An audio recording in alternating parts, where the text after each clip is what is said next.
Hey there guys, welcome back to yet another Tool Tuesday, where I show you special tools that I use here at the shop on certain occasions. Today's tool is going to be focusing on how to draw through axles through hubs.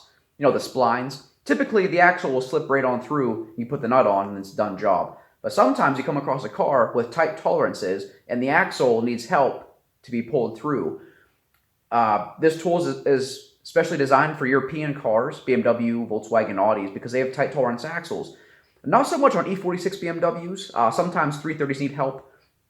However, on an E90 chassis, I had an issue where an axle would seize in its tracks through the hub. I'd get it like maybe a quarter inch started, and it would just stop dead in its tracks. And you can beat with a hammer, anything you want. It would not budge. Tight tolerances.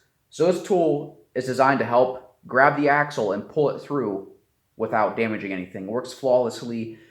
Thank God I found this tool. I wish I knew about it sooner, but thankfully I have one now. So without further ado, let's get right into it. And here we are. It is a kit from Bavarian Autosport. It is a CV axle shaft puller / wheel bearing hub installer kit. It's a simple little tool, but its value is priceless whenever you need it. Open it up. So inside, we just have some threaded adapters with different thread pitches on them. Then we have the primary puller / installer here. Now, how this tool works is, I'll show you right away. Here is an axle from an E46 rear axle. Right off the bat, you know you have your threads here for the CV axle nut. This tool is going to use those threads by using these adapters. Okay, so big whoop. How's that going to help me? All right, so I'm going to replicate a situation where you're trying to reassemble your car, and this axle only comes about halfway through the hub and it just stops. And no matter what, you cannot get it to go through. I'll show you how this tool works. Let's get right into it. Okay, as you can see, the axle, it is stuck. I cannot get it through. I'm getting very irritated and pissed. I'm going to start beating with a hammer here soon, probably damage the axle. I don't care. What am I going to do? I'm hopeless. All right, so anyway, pretend that's you. You're very distraught, very angry, emotionally distraught. Okay, here is the proper thread adapter for your axle, which we're going to thread onto the axle nut threads. For this particular axle, it is a M24 by 1.5 thread pitch. You're going to put it in there. It's going to slip right through the hub, designed to go in. You're just going to go in just like that, okay? See how it goes in? You're going to thread it onto the axle until it bottoms out. Just about there. It goes on there really the whole way down the shaft, so it's brilliant. Okay, it's on there now. Up to you if you want to take a socket and tighten it. Now, the axle has the adapter threaded to the end of it. We then take this, which has a bearing at the back so it operates smoothly. It's going to rest against the hub, okay?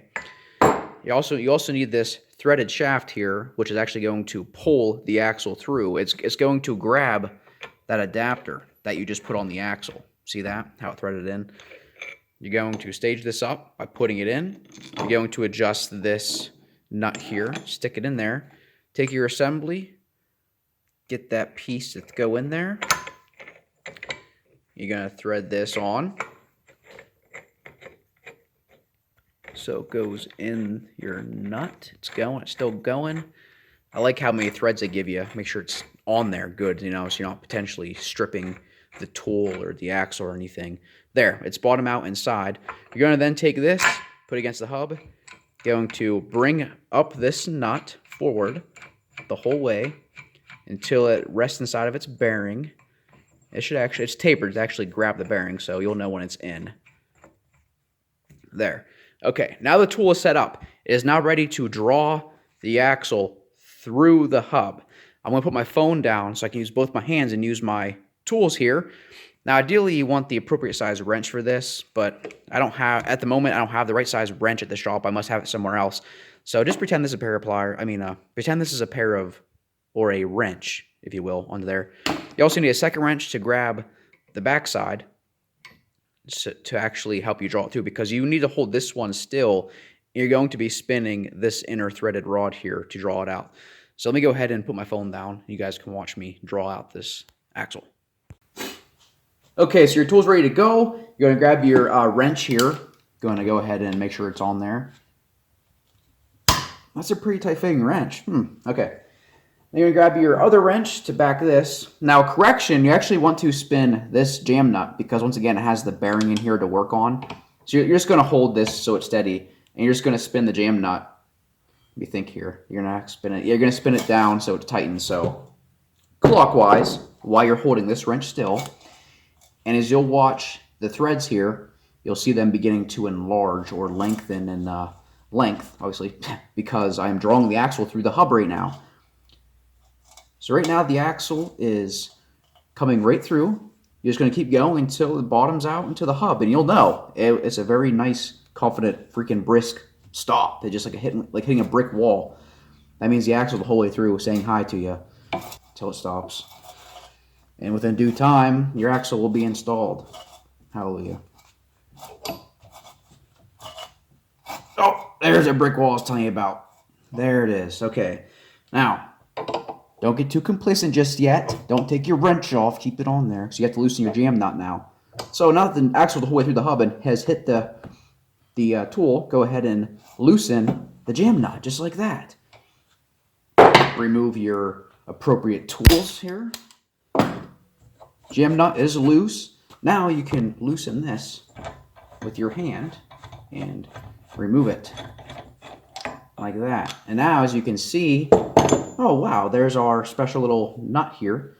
It'll come right off, leaving you the axle ready for service. There are the threads for your CV nut. The nut will not go back on because it's been boogered from me removing it with an impact, because this is just a parts car part, so I really wasn't too careful with it. But hey, there goes a nut actually. It went right on. And then, you know, with a new nut, don't reuse your old one if possible.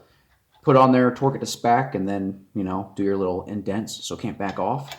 And that is a job done. This tool, whenever you need it, is a lifesaver. And that was it for this tool demo. This tool pays for itself within a matter of the first job because I love this thing. Just like the last tool I showed you, last Tool Tuesday. I show you tools that I personally love, nothing chintzy or anything. This one was actually supplied to me by a customer / good friend named Trent. Whenever his car was here, that 335 I was telling you about, where the axle will not go through, I found this online. I never make a customer buy tools, never ever.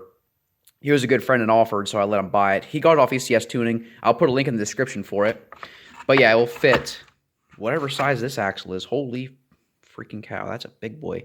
30 freaking metric. But yeah, this tool, 100%, another huge recommendation by me.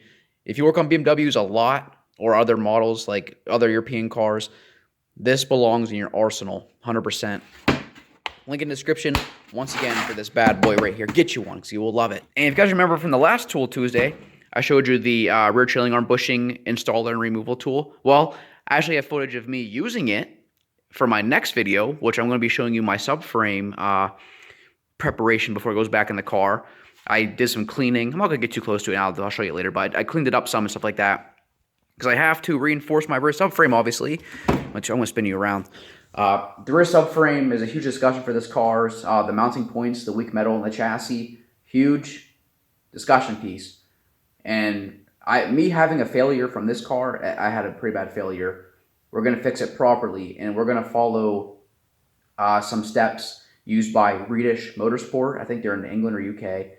They're wizards of the reinforcement and fixing of the subframes on E46s, but we're going to use some of their methods and also some things that I've took note of what actually causes the failure, and a lot of things people actually don't cover when it comes to this video. So I have a lot of information when it comes to subframe reinforcement. I'm going to do it right the first time so it never happens again, because this car, I'm going to beat it till its death, and then another engine gets built for it. It's a race car, you know. I'm going to build it, just beat the daylights out of it. That's what I'm going to use it for. All right, but anyway, it's late. I'm going to head home and start making this video for you for Tool Tuesday. So until next time, I'll see you guys later. Have yourselves a good one. Bye.